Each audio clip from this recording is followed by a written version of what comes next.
आता तुमच्या समोर जे बसलेत ना ते म्हणजे खरे खुरे देव. बाळांनो, खुर्चीची लोक बसलेली आहेत ते तुमचे सर्वेश्वर आहेत.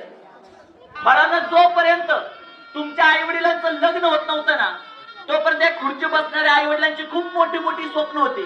इकडे फिरायचे, तिकडे फिरायचे, असली गाडी घ्यायची, असलं घर बांधायचं. पण लेकरांनो, ज्या क्षणाला तुमचा जन्म झाला त्या क्षणापासून तुमच्या आई वडिलांचं एकच स्वप्न आहे, आमच्या सोनीचं, आमच्या भावड्याचं जे स्वप्न असेल ना ते पूर्ण करायचं. बाळांनो, रात्रंदिवस तुमच्या स्वप्नासाठी झगडणारे हे आई बाबा आहेत. ज्या उन्हामध्ये आपल्याला उभं राहणं देखील कष्टप्रद वाटतं त्या उन्हामध्ये तुमचे आई वडील राबतात, काबड कष्ट करतात, नको नको एवढा अवमान सहन करतात आणि फक्त मनामध्ये एकच स्मरण करतात की माझं लेकरू शाळेत शिकतंय, येणाऱ्या काळामध्ये आमच्या घराचं सगळी बिघडलेली घडी आमचंच लेकरू बसवणार आहे. बाळांनो, तुमच्या बद्दलचा एक चांगला विचार आई वडिलांसाठी 10 हत्तीचं बळ देऊन जातो.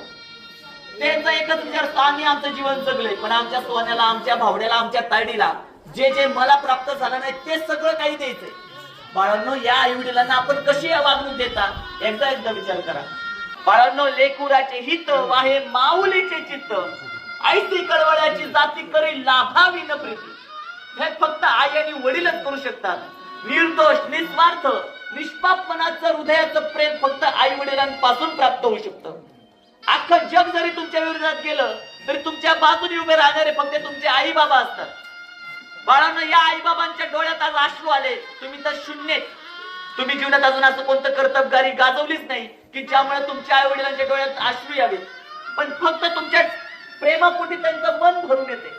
विचार करा, ज्या दिवशी तुम्ही जीवनामध्ये यशस्वी होतात आणि तुमचं यश पाहून तुमच्या आई वडिलांच्या डोळ्यात पाणी ना, तो दिवस म्हणजे सामर्थ्याचा दिवस असेल.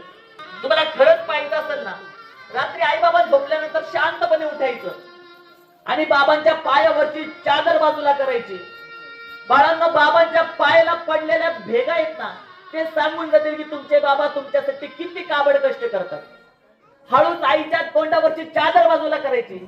आपल्या आईच्या चेहऱ्यावर पडलेले वांग तुम्हाला सांगून देतील की तिने तिचं सौंदर्य बलिदान केले तुम्हाला घडवण्यासाठी. त्यांच्या जीवनाचा खरा अर्थ फक्त तुमच्यात दडलाय. तुम्ही त्यांच्या प्रत्येक सुखाचं कारण आहे आणि दुःखाचं देखील. म्हणून या देवतुल्य आई वडिलांना कधीच दुखवायचं नाही. बाळांनो, इतक्या वर्ष तुम्ही कधीच आई वडिलांच्या पाया पडले नव्हते. आज शाळेत येताना तुम्ही सकाळी आई बाबांच्या पाया पडला, पण इथं आल्यानंतर देखील ते 10 जणांना सांगत होते, अहो तुला माहितीये का, आज आमची तायडी माझ्या पाया